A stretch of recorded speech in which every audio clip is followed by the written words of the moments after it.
કેમ છો મિત્રો? મિત્રો આજે આપણે અર્થશાસ્ત્ર વિષયમાં અર્થશાસ્ત્રના પાયાના ખ્યાલોના થોડા બેઝિક પ્રશ્નોની ચર્ચા કરશું. આ પ્રશ્ન તમને અર્થશાસ્ત્ર વિષયની એક્ઝામમાં ખૂબ જ ઉપયોગી થશે અને અર્થશાસ્ત્ર વિષયને સમજવા માટે પણ આ પ્રશ્ન તમને ખૂબ જ ઉપયોગી થશે. તો પહેલો પ્રશ્ન જોઈએ કે અર્થશાસ્ત્રમાં મૂલ્યને કેટલા વિભાગમાં વિભાજિત કરવામાં આવે છે? અહીં 4 ઓપ્શન તમે જોઈ શકો છો. 2 વિભાગમાં, 3 વિભાગમાં, 4 વિભાગમાં કે પછી 5 વિભાગમાં. તો સાચો જવાબ આવશે અહીં 2 વિભાગમાં. નેક્સ્ટ પ્રશ્ન જોઈએ. માનવીની આર્થિક પ્રવૃત્તિઓનું જન્મદાતા કોણ છે? માનવીની જરૂરિયાત, માનવીની ઈચ્છા, માનવીની આવક કે પછી માનવીની પ્રકૃતિ. તો સાચો જવાબ આવશે માનવીની જરૂરિયાત. અર્થશાસ્ત્રની દૃષ્ટિએ માનવ પ્રવૃત્તિઓને કેટલા વિભાગમાં વિભાજિત કરી શકાય? 2 વિભાગમાં, 3 વિભાગમાં, 4 વિભાગમાં કે પછી 5 વિભાગમાં. તો અહીં સાચો જવાબ આવશે 2. માંગનો ખ્યાલ કોના સંદર્ભમાં રજૂ કરવામાં આવે છે? કિંમતના સંદર્ભમાં, સમયના સંદર્ભમાં, સ્થળના સંદર્ભમાં કે પછી કિંમત પ્લસ સમય પ્લસ સ્થળના સંદર્ભમાં. તો સાચો જવાબ આવશે અહીં કિંમત, સમય અને સ્થળના સંદર્ભમાં. દૃષ્ટિગુણનો ખ્યાલ કેવો છે?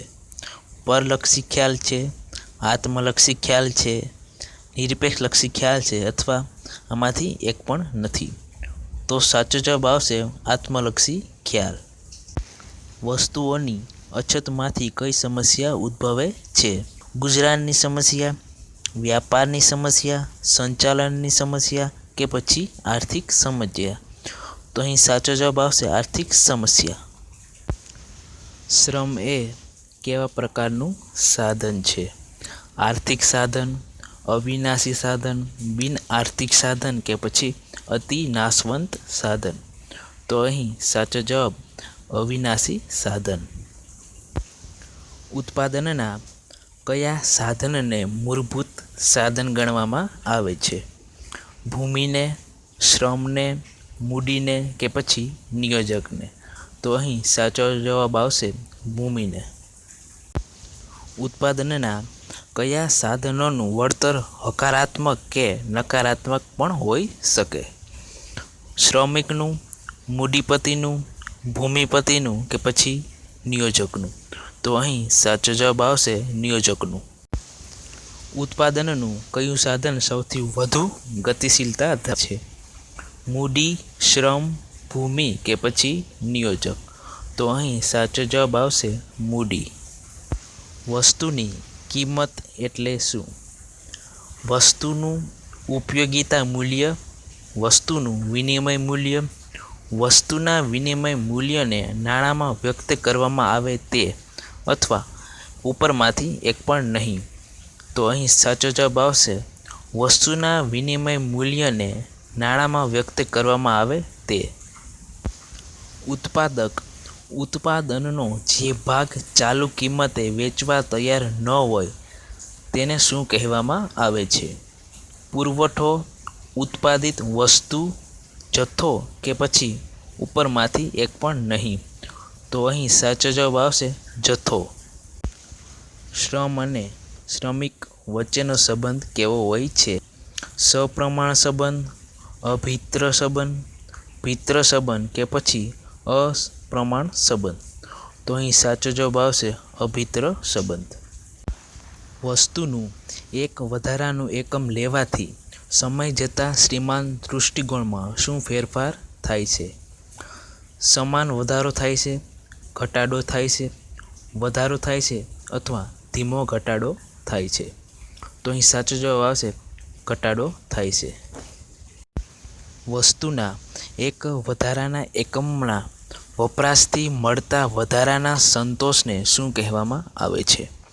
કુલ દૃષ્ટિકોણ, હકારાત્મક દૃષ્ટિકોણ, સરેરાશ દૃષ્ટિકોણ કે પછી સીમાંત દૃષ્ટિકોણ. તો અહીં સાચો જવાબ આવશે સીમાંત દૃષ્ટિકોણ. ઉત્પાદનના કયા સાધનનો પુરવઠો નિશ્ચિત અને સ્થિર હોય છે? શ્રમનો, મૂડીનો, ભૂમિનો કે પછી નિયોજકનો. તો તો અહીં સાચો જવાબ આવશે ભૂમિનો. ઉત્પાદનનું કયું સાધન સજીવ છે? મૂડી, શ્રમ, ભૂમિ કે ઉપરમાંથી એક પણ નહીં. તો અહીં સાચો જવાબ આવશે શ્રમ. ધંધાની અનિશ્ચિતતા કોણ ઉઠાવે છે? શ્રમિક, ભૂમિપતિ, મૂડીપતિ કે પછી નિયોજક. તો અહીં સાચો જવાબ આવશે નિયોજક. મૂડી અને ભૂમિ ઉત્પાદનના કેવા સાધનો છે? નિર્જીવ, સજીવ, માનવ સર્જિત કે પછી કુદરતી. તો અહીં સાચો જવાબ આવશે નિર્જીવ. ઉત્પાદન ક્ષેત્રનો સૂત્રધાર કોને કહી શકાય?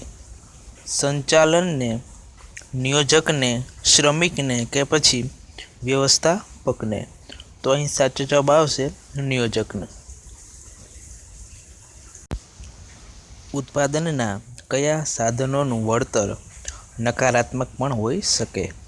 મૂડીનું, નિયોજકનું, ભૂમિનું કે પછી શ્રમનું. તો અહીં સાચો જવાબ આવશે નિયોજકનું.